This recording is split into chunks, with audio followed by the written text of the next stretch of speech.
mendapat tema yang luar biasa sekali, yaitu humble, kerendahan hati. Dan saya percaya bulan ini GBI Kupang Baru punya tema yang wah dahsyat. Tentang humble, tentang kerendahan hati. Dan itu sebabnya saya ingin menyampaikan firman ini bagi kita semua. Mari kita buka firman Tuhan, kerendahan hati. Lukas pasal 14 ayat yang ke-11. Firman Tuhan berkata demikian. Sebab barang siapa meninggikan diri, ia akan direndahkan.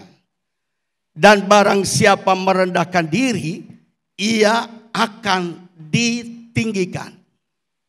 Nah, satu ayat ini sangat luar biasa. Dan saya sangat percaya bahwa kerendahan hati ini tidak mudah. Ya, butuh proses yang berkepanjangan dalam pribadi kita. Dan akhir muncul seorang anak Tuhan yang memiliki kerendahan hati. Firman Tuhan berkata, di zaman keras seperti ini, sulit menemukan orang yang rendah hati. Kenapa? Karena kebanyakan orang berpikir bahwa kerendahan hati itu identik dengan kelemahan. Di mana pamornya, harga dirinya, atau gengsinya menjadi turun. Kerendahan hati sesungguhnya adalah sifat bijak dalam diri seseorang yang membuat ia dapat memposisikan dirinya sama dengan orang lain. Memposisikan dirinya dan tidak merasa lebih pintar. Tidak merasa lebih baik, lebih mahir. Dan juga tidak merasa dirinya lebih hebat dari orang lain. Tetapi dia sangat-sangat menghargai orang lain. Karena dia punya hati hamba. Kerendahan hati. Dan Tuhan mau setiap kita sebagai orang-orang yang percaya memiliki kerendahan hati dalam hidup kita. Sehingga kita bisa dipakai Tuhan menjadi alat, menjadi berkat bagi banyak orang. Inilah sifat yang harus kita miliki sebagai pengikut Kristus. Sebab Tuhan Yesus sendiri telah memberikan teladan hidup bagi kita. Dia telah memberikan contoh yang baik kepada kita. Itu sebabnya dalam Filipi 2 ayat 6-9 dia berkata begini. Yang walaupun dalam rupa Allah tidak menganggap kesetaraan dengan Allah itu sebagai milik yang dipertahankan. Melainkan telah mengosongkan dirinya sendiri dan mengambil rupa seorang hamba. Dan menjadi sama dengan manusia. Ayat yang ke-8. Dan dalam keadaan sebagai manusia ia telah merendahkan dirinya dan taat sampai mati di kayu salib. Saudara-saudara, itulah sebabnya ayat 9 Allah sangat meninggikan dia dan mengaruniakan kepadanya nama di atas segala nama. Saudara-saudara, satu teladan yang luar biasa dari pribadi Yesus. Sebenarnya saya yakin bahwa Yesus bisa melarikan diri dari kematian. Tapi Yesus taat kepada Bapanya di sorga. Sehingga dia mau mati bagi kita, orang-orang yang berdosa. Termasuk saudara dan saya. Itu sebabnya Bunda Teresa berkata begini. Kerendahan hati adalah ibu dari semua sifat yang baik. Dalam kerendahan hati, kasih kita menjadi nyata. Jadi saudara-saudara, perbuatan baik kita, perbuatan kasih kita, itu bisa kita laksanakan kepada siapa saja. Kalau di dalam hati ini ada kerendahan hati. Sebab tanpa kerendahan hati kita tidak punya kasih untuk mengasihi Allah sungguh-sungguh, mengasihi sesama, dan mengasihi diri kita sendiri. Dan kerendahan hati ini satu-satu hal yang sangat penting dalam hidup kita. Kerendahan hati adalah sikap berdamai yang memiliki makna dan dampak pengaruh yang luar biasa. Kita punya pengaruh, kita punya dampak yang luar biasa kalau kita punya kerendahan hati. Dengar baik bahwa keberhasilan seseorang 15% ditentukan dari kemampuannya, skillnya. Tetapi 85% ditentukan dari kita membangun hubungan dengan orang lain. Bagaimana kita bisa membangun hubungan dengan orang lain? Kerendahan hati. Tanpa kerendahan hati kita tidak bisa membangun hubungan dengan orang lain. Kerendahan hati dan membangun hubungan ini adalah kunci di mana kita bisa berhasil. Kunci kita bisa sukses dalam bidang apapun, termasuk pelayanan yang Bapa berikan kepada kita. Saya bersyukur saya sudah pergi ke 34 provinsi di Indonesia dan mengkhotbah Injil Kerajaan Allah. Dan saya punya sahabat, punya teman dari dalam negeri sampai luar negeri begitu banyak. Dan ketika mereka tahu saya ada di satu kota, mereka akan buka pintunya lebar-lebar untuk saya bisa menyampaikan kebenaran Allah. Di dalam negeri dan luar negeri. Hanya satu negara yang belum saya pergi, yaitu Amerika. Hampir semua saya sudah khotbah. Jerman, Paris, saya sudah khotbah.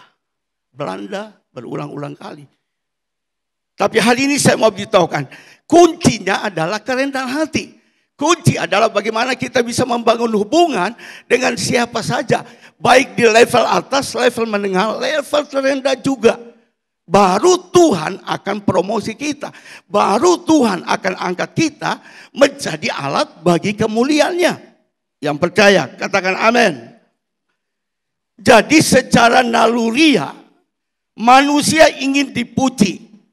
Secara naluriah, manusia ingin diperhatikan, diprioritaskan, dihargai, dihormati, dan tidak mau direndahkan atau disepelekan. Itu manusia. Secara naluriah kita semua. Karena itu manusia apa? Cenderung meninggikan diri dan sulit sekali merendahkan hatinya. Di dalam satu komunitas, di dalam satu gereja atau keluarga, firman Tuhan menekankan bahwa persekutuan hidup bersama semakin berarti, semakin berdampak jika semua yang ada di dalamnya memiliki sikap rendah hati yang merupakan buah teladan dari Tuhan Yesus Kristus. Kalau di gereja ada orang-orang rendah hati, tidak sombong, tidak tinggi, maka semuanya akan berjalan dengan baik. Yang percaya, katakan amin. Kita harus tahu posisi kita, siapa kita yang ada di dalam gereja. Ada pemimpin level tertinggi. Gembala itu diberi otoritas penuh oleh Tuhan. Jadi kita tahu posisi kita. Kalau kita bisa submission, kita bisa punya roh pendudukan diri dalam segala hal.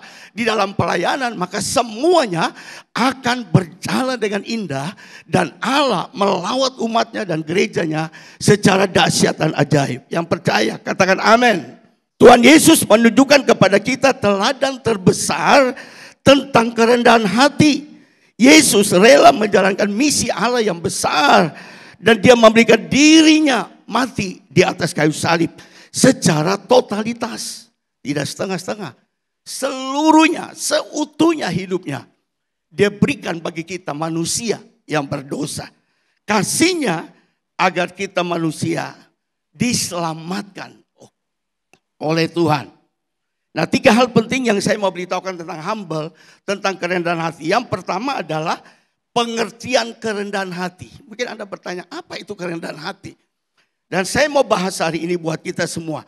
Kerendahan hati dalam bahasa Latin disebut humilitas. Kata humilitas berasal dari kata humus. Humus itu dalam kamus besar disebut tanah. Pengertiannya benar-benar luar biasa. Seseorang yang mau menjadi rendah hati adalah mereka yang menyadari asal usulnya dirinya. Saudara dan saya itu dari mana?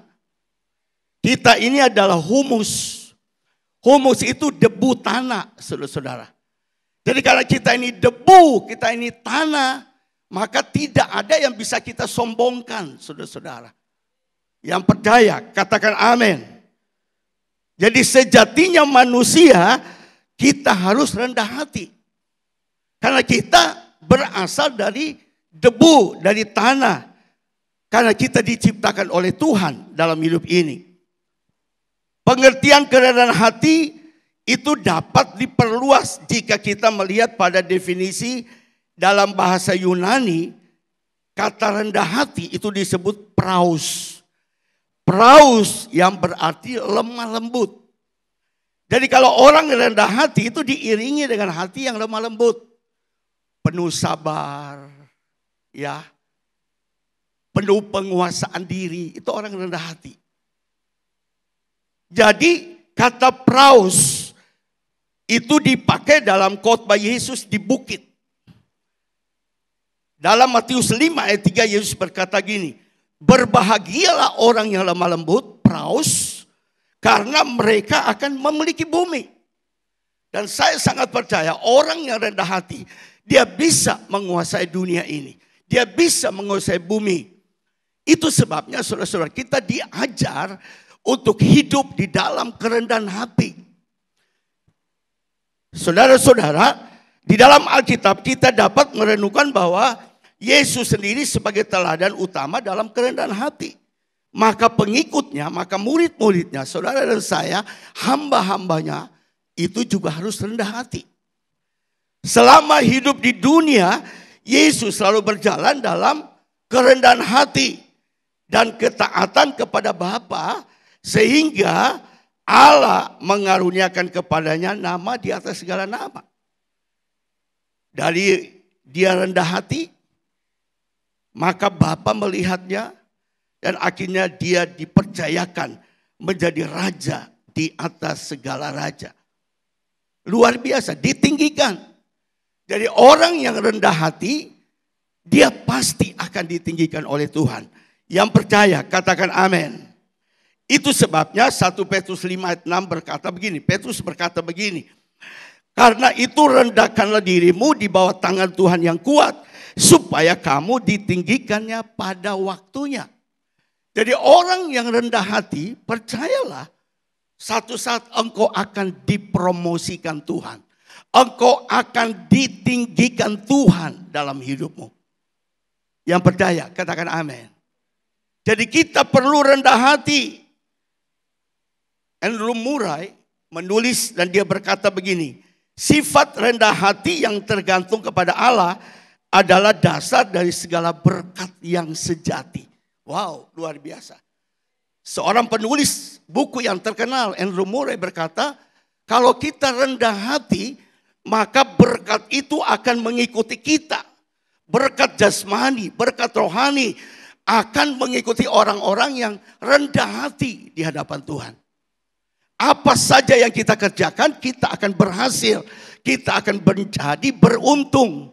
Dan kita lihat di mana-mana dalam toko Alkitab, toko-toko di dunia rohani, orang-orangnya humble, orang-orang rendah hati. Dan mereka adalah orang-orang yang dipakai Tuhan secara luar biasa. Berkat-berkat tercurah penuh dalam hidupnya. Saudara-saudara, saya 21 tahun jadi dokter praktek. Karena kuliah dokter itu sangat mahal. 21 tahun saya cari uang mati-matian. Sampai saya bisa beli rumah, saya bisa beli mobil, saya bisa sekolahkan anak saya yang kedua jadi dokter. Sekarang dia tugas di puskesmas di Takhari, tinggal di kampung di sana. Dan satu anak saya jadi manajer Maybank di Jakarta. Dan mereka berhasil. Pada waktu saya menikah gak punya apa-apa. Saya tinggal kontrak rumah dengan harga 707,5 juta. Teman-teman saya datang, udah dokter nih loh, dokter. Mereka bilang rumah kamu seperti kandang. Ya saya rasa terhina sekali. Tapi saya nggak sombong, saya rendah hati. Dan saya jalani hidup ini. Dan saya bersyukur hari ini, saya memang pernah berjanji, bernasar kepada Tuhan untuk menjadi seorang hamba Tuhan, pendeta, gembala. Tapi karena asiknya praktek sampai 21 tahun, saya memikirkan lebih baik jadi dokter, uang banyak, daripada jadi pendeta. Tapi saudara-saudara, panggilan saya itu, nasar saya itu dikejar oleh Tuhan terus. Saya nggak bisa berlari dari panggilan Tuhan yang sesungguhnya dalam hidup saya. Sehingga 10 tahun yang lalu saya ambil keputusan, gantung stetoskop saya, dan saya menjadi hamba Tuhan yang bekerja di misi dan penginjilan sampai hari ini. Tapi saya percaya ketika kita dengan rendah hati tidak sombong, menyerahkan hidup kita kepada Tuhan. Dan saya sangat percaya kalau Tuhan yang memanggil, Tuhan yang memilih, Tuhan juga yang mencukupkan segala keperluan hidup kita. Yang percaya katakan amin. Menjadi hamba Tuhan full time adalah the best. Karena kita punya banyak waktu. Sampai kapan lagi kita memberikan hidup kita sepenuhnya untuk melayani Tuhan. Waktunya sudah sangat singkat. Tidak lama lagi Tuhan akan datang. Itu sebabnya kita bisa pergi kemana-mana. Menjadi berkat bagi banyak orang. Dan itu saya alami secara pribadi. Saya tidak bisa mengelak. Saya tidak bisa melarikan diri. Oh Tuhan, jadi hamba Tuhan miskin, kere. Lebih baik saya jadi dokter. Duduk diam, tiap hari ada uang datang. Praktek saya satu hari 40 pasien di Bekasi. Uang begitu banyak Tuhan kirim bagi saya. Tapi hari ini saya memberikan hati saya sepenuhnya untuk Tuhan, melayani Tuhan. Karena panggilan Tuhan yang tidak bisa kita lari. Dia bawa kita kepada satu destiny, tujuan yang dia ingin pakai kita menjadi berkat bagi banyak orang. Itu sebabnya saudara-saudara, kita perlu memahami bahwa sikap dan sifat tinggi hati atau kesombongan tidak akan membawa kesejahteraan, kemakmuran di dalam hidup kita. Sebaliknya hidup dalam kerendahan hati akan membawa hidup kita berhasil dan dipenuhi berkat. Kita telah dibenarkan dan diselamatkan hanya karena anugerahnya. Bukan karena kehebatan kita, bukan karena kekuatan kita. Tetapi kita diselamatkan karena amazing grace, kasih karunia yang Bapa berikan kepada kita. Saya berdoa biarlah kita hidup dalam kerendahan hati seperti Tuhan Yesus hidup dalam kerendahan hati. Belajar untuk menyadari bahwa eksistensi kita di dunia ini karena kasih karunia dan anugerah Tuhan yang kita telah terima secara utuh dari Yesus. Itu sebabnya sebuah tulisan berkata begini, humility is the solid foundation of all virtues. Artinya kerendahan hati adalah fondasi, dasar yang sangat sangat solid di dalam hidup kita. Segala-galanya itu dasarnya kerendahan hati. Pelayananmu diberkati Tuhan karena engkau rendah hati. Bisnismu engkau kerjakan karena engkau rendah hati. Membangun hubungan dengan siapapun karena rendah hati. Rendah hati adalah dasar yang kokoh, yang kuat dari semua kebaikan yang ada. Kerendahan hati kuncinya, segala-galanya. Itu sebabnya semua kita berdoa supaya Tuhan menaruh roh kerendahan hati itu dalam hidup kita. Hal yang kedua adalah tanda orang punya kerendahan hati. Saya beritahukan 4 tanda secara singkat bagi kita. Kita bisa introspeksi diri kita. Apakah saya betul selama ikut Tuhan saya punya kerendahan hati enggak? Jadi saudara-saudara, 4 tanda orang mengalami kerendahan hati. Alkitab kerap kali menyebut kata rendah hati mulai dari perjanjian lama dan perjanjian baru. Saya lihat dalam perjanjian lama 50.000 kata tentang kerendahan hati di Alkitab kita. Dalam perjanjian baru 40.000 kata tentang kerendahan hati. Jadi saudara-saudara, Mengapa rendah hati sangat penting bagi hidup orang percaya? Karena sepertinya ada satu kecenderungan, ada satu tendensi manusia menjadi sombong ketika dia sukses. Kita lihat tadinya dia sederhana aja, biasa-biasa aja. Tapi ketika dia mulai berhasil, sukses, wih, sombongnya bukan main. Dan itu banyak kita lihat di dunia ini. Bahkan di dalam gereja juga ada begitu banyak orang yang sombong. Sombongnya luar biasa. Lihat pendeta cemberut, saudara-saudara. Orang kalau ketemu gembala sidang, haleluya Pak Pendeta, baik enggak? Ini enggak. Ketemu Pak Pendeta mau salam, mukanya pasang kayak pepaya Bangkok, saudara, panjang. Itu tandanya kita sombong. Banyak orang yang gereja dulu tapi sombong, angkuhnya luar biasa. Dia sombong kenapa? Kekayaannya, titelnya, kedudukannya, pangkatnya. Mungkin dia di kantor, dia orang hebat, dihargai. Dia merasa dia lebih hebat dari segala-galanya. Sombongnya bukan main. Orang sombong tidak akan diberkati Tuhan. Dengar, itu hanya sementara saja kok ada di dunia ini. Saudara-saudara, mengapa rendah hati sangat penting? Karena ada kecenderungan, ada tendensi orang yang sudah sukses, sudah berhasil, dia pasti sombong. Tidakkah kita sering melihat orang berubah sikap ketika mereka sedang berada di puncak? Tadi di level 1, level 2, oh biasa-biasa aja. Tapi coba pada level tinggi, di puncak. Wow, dia nggak anggap orang lain itulah, lu siapa?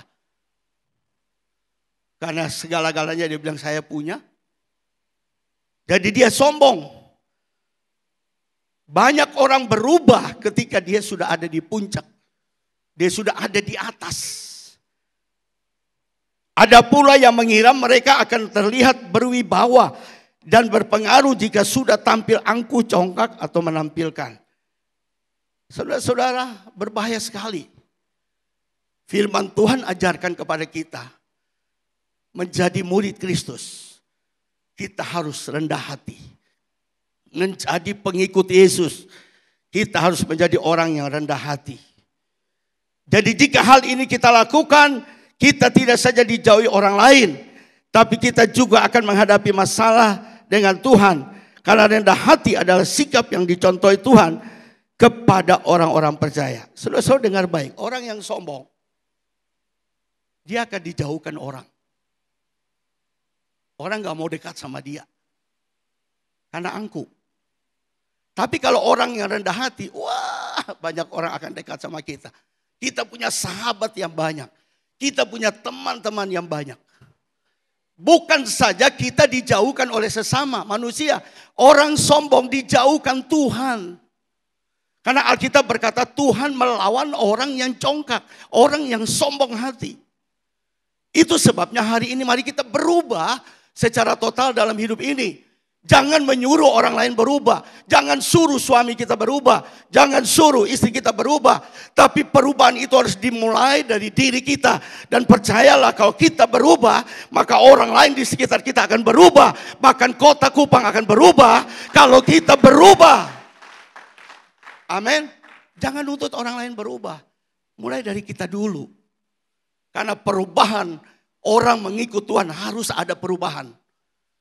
Sekian lama kita ikut Tuhan tapi gak berubah. Di gereja alim, di luar gereja lalim. Di gereja kudus, di luar gereja kudis. Di dalam gereja musik pujian penyembahan, di luar gereja musik dangdut, musik rock. Gak bisa saudara-saudara. Orang yang berubah, dia punya integritas, ketulusan hati, kejujuran itu ada. Di gereja dia harus betul jujur dan tulus. Di luar juga harus jujur dan tulus. Yang percaya katakan amin. Haleluya. Mazmur 149 ayat 4. Ini tentang kerendahan hati semua. Mazmur 149 ayat 4. Sebab Tuhan berkenan kepada umatnya. Ia memahkotai orang-orang yang rendah hati dengan keselamatan. Wih, luar biasa. Dengar baik, keselamatan bukan kita terima Yesus sebagai Tuhan dan Juru Selamat, baru kita selamat. Tidak. Setelah kita selamat, Kita harus menghidupi keselamatan itu dalam hidup kita dengan berbuat kebaikan. Salah satu buat kebaikan yang kita harus lakukan adalah kerendahan hati. Yang percaya katakan amin. Kerendahan hati itu membawa kita sampai ke surga. Sampai kepada rumah Bapa yang kekal. Kerendahan hati itu kunci segala-galanya. Jadi kita harus memiliki kerendahan hati dalam hidup kita. Selama kita hidup di dunia ini sampai kita menuju kepada surga yang kekal. Yang percaya, katakan amin. Keselamatan yang disebut, yang kita baca tadi adalah sebuah anugerah terbesar yang kita peroleh apabila kita rendah hati. Saudara-saudara, tanda yang pertama orang rendah hati adalah berani mengaku kesalahan. Itu orang rendah hati. Berani mengaku kesalahan. Mengaku kesalahan adalah salah satu tindakan yang sangat sulit untuk dilakukan setiap manusia. Termasuk saudara dan saya. Rasa gengsi yang terlalu besar. Takut kehilangan harga dirinya. Takut disepelekan. Sering membuat kita berat untuk meminta maaf secara terbuka. Padahal masalah kerelaan untuk meminta maaf adalah hal yang sangat esensial di mata Tuhan. Kalau kita rendah hati, orang bersalah kepada kita, orang lukai kita, orang sakiti hati kita, kita harus bisa mengampuni kesalahan orang itu karena kita rendah hati. Yang percaya, katakan amin. Orang yang tinggi hati tidak mungkin dia melakukan itu. Dia merasa harga dirinya akan hancur kalau dia minta maaf. Tapi firman Allah mengajar kita harus berani mengakui kesalahan kita. Ketika kita salah kepada orang, kita harus minta maaf. Apalagi orang itu di atas kita, orang tua lagi. Kita harus menghargai, menghormati dia. Jangan diamkan saja.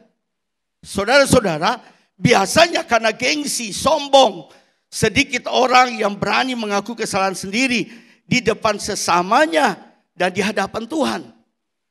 Mereka lebih memilih menyembunyikan kesalahannya dan berlaku munafik. Mungkin kita bilang di luar gereja banyak orang munafik.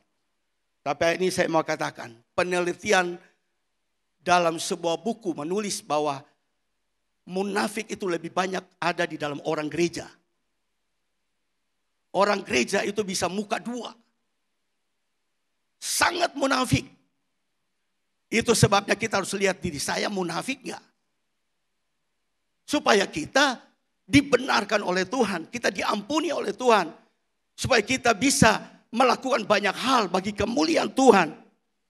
Amsal 28 ayat 13 berkata, siapa menyembunyikan pelanggarannya tidak akan beruntung. Tetapi siapa mengakuinya akan disayangi. Wih, dahsyat sekali.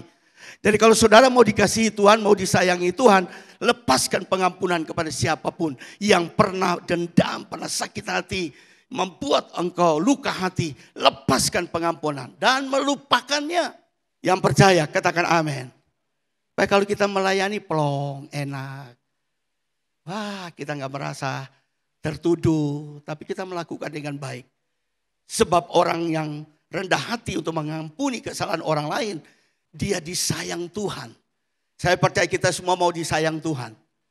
Orang rendah hati itu disayang Tuhan. Betul-betul disayang Tuhan. Bukan disayang saja, diberkati Tuhan. 1 Yohanes 1 ayat 9, jika kita mengaku dosa kita, maka ia adalah setia dan adil, mengampuni segala dosa dan kesalahan kita. Doa saya semua kita rendah hati. Yang kedua, mau belajar dan diajar. Yang pertama berani mengakui kesalahan. Yang kedua, mau belajar dan diajar. Ini orang yang rendah hati. Mazmur 25 ayat 9 berkata, ia membimbing orang-orang yang rendah hati menurut hukum. Ia mengajarkan jalan-jalannya kepada orang-orang yang rendah hati. Jadi orang yang rendah hati itu mau diajar dan mau belajar. Belajar tidak dibatasi dengan waktu dan usia. Kita harus belajar. Kita harus dibimbing. Saudara-saudara, firman Tuhan dengan jelas berkata orang-orang yang rendah hati memiliki kemauan untuk belajar dan diajar.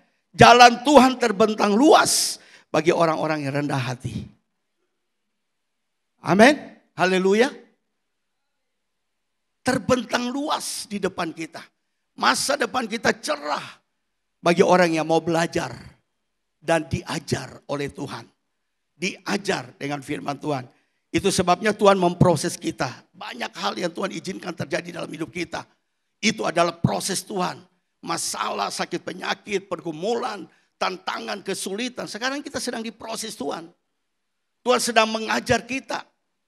Dan saya mau katakan kepada saudara, hanya orang rendah hatilah yang mau terus membenahi diri menjadi lebih baik dari hari ke hari dalam hidup kita. Tuhan siap membimbing orang-orang yang mau mengakui kekurangannya dan terus berjalan, membaca, meneliti, merenungkan, memperkatakan, bahkan melakukan firman Tuhan. Tuhan tidak mungkin mau mengajar orang-orang yang merasa dirinya hebat, sudah pintar dari Tuhan. Tuhan tidak akan mengajar kita. Kalau kita rendah hati, Tuhan pasti mengajar kita.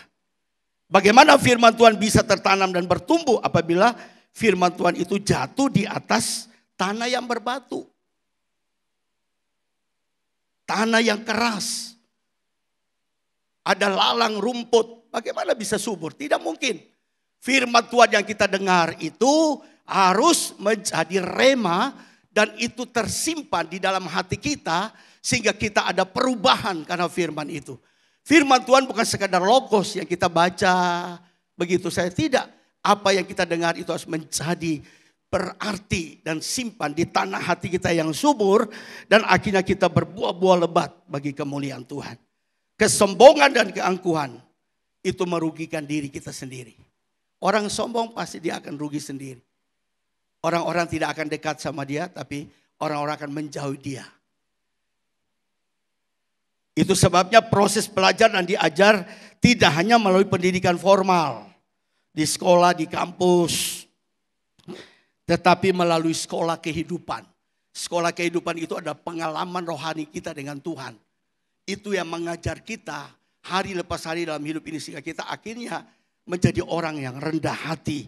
Dan orang yang disukai oleh Tuhan. Amsal 27 ayat 17 berkata begini. Besi menajamkan besi, orang menajamkan sesamanya. Ini orang sombong.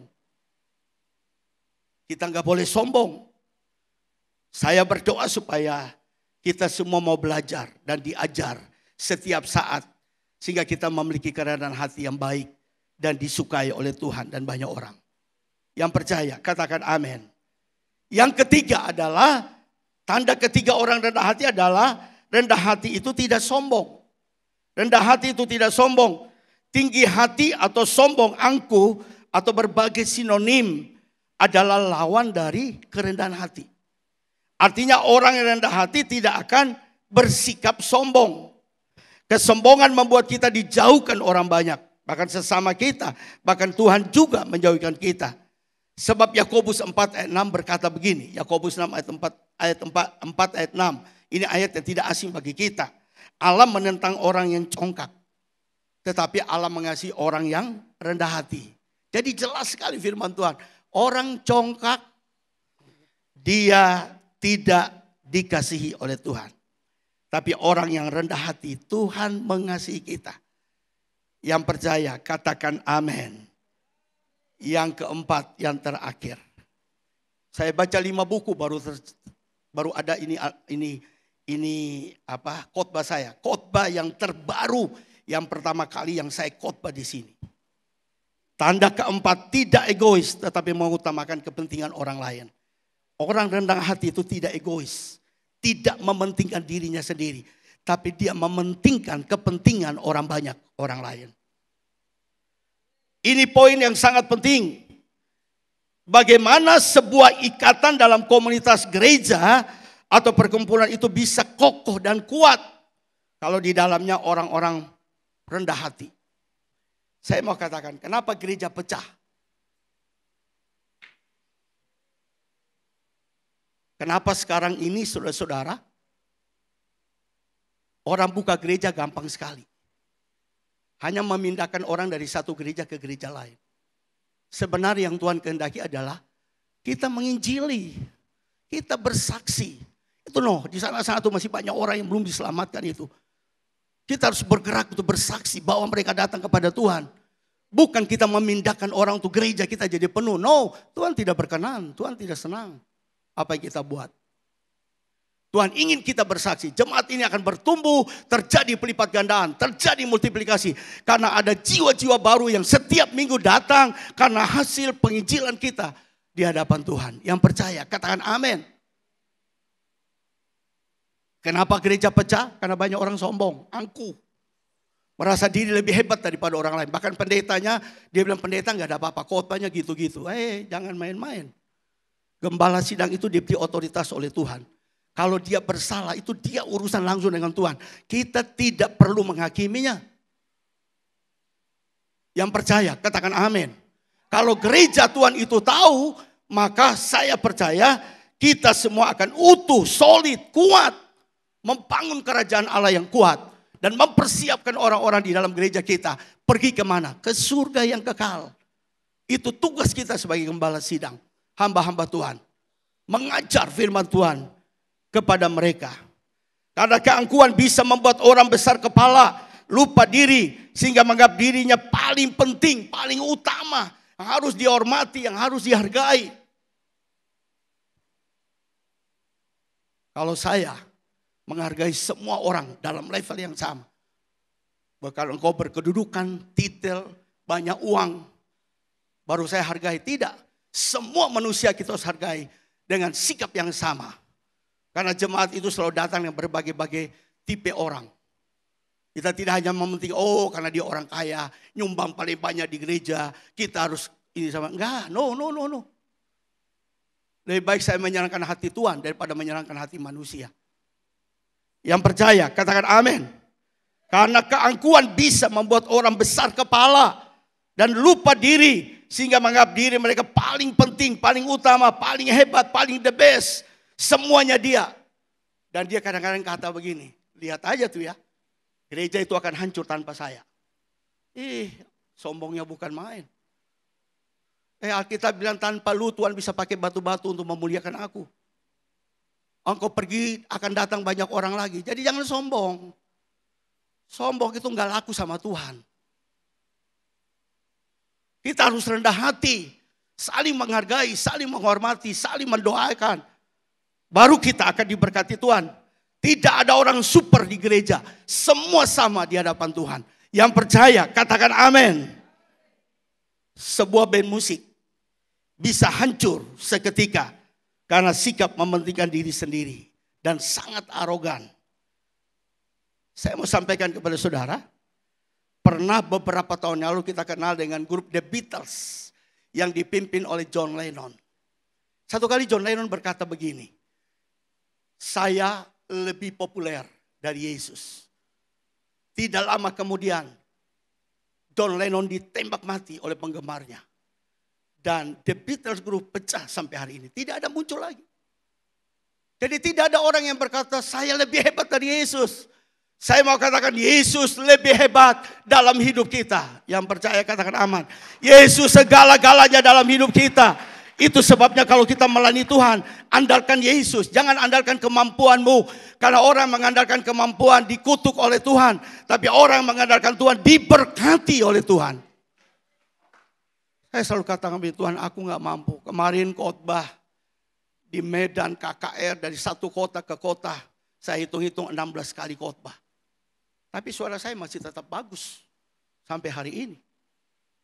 Minggu khotbah 5 kali.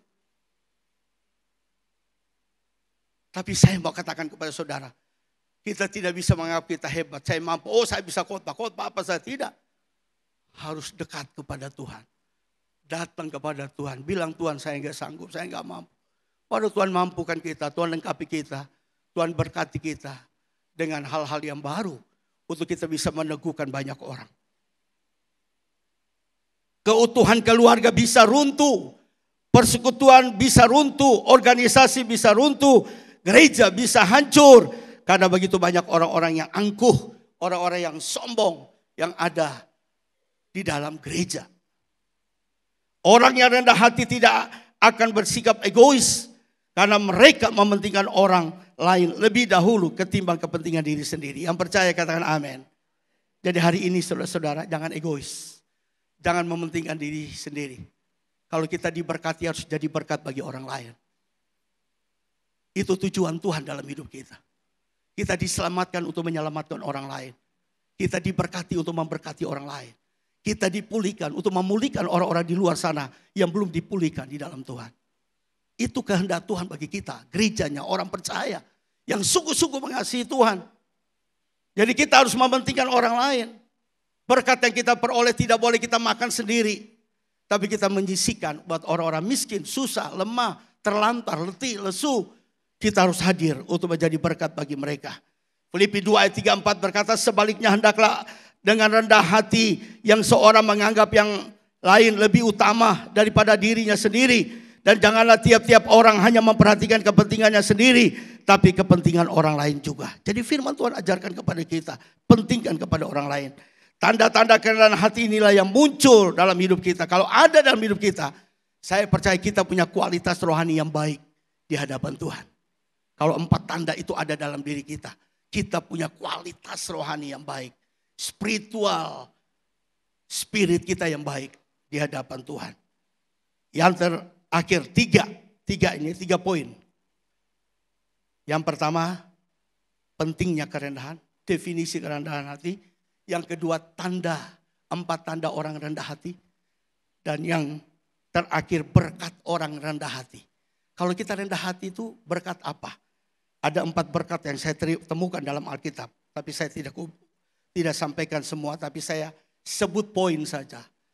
Berkat orang rendah hati yang pertama, keselamatan hidup kekal. Tuhan jamin dalam hidup kita. Yang kedua, kita berhasil dan kita sukses dalam segala hal. Yang ketiga adalah kita dikasihi Tuhan. Tuhan sangat care, sangat peduli, sangat mengasihi kita. Orang rendah hati. Yang keempat adalah kita mendapat kehormatan. Kita akan diangkat tinggi, next level dalam hidup kita. Dan kita menjadi alat bagi kemuliaan Tuhan. Tuhan memberkati kita semua, haleluya. Mari kita semua bangkit berdiri.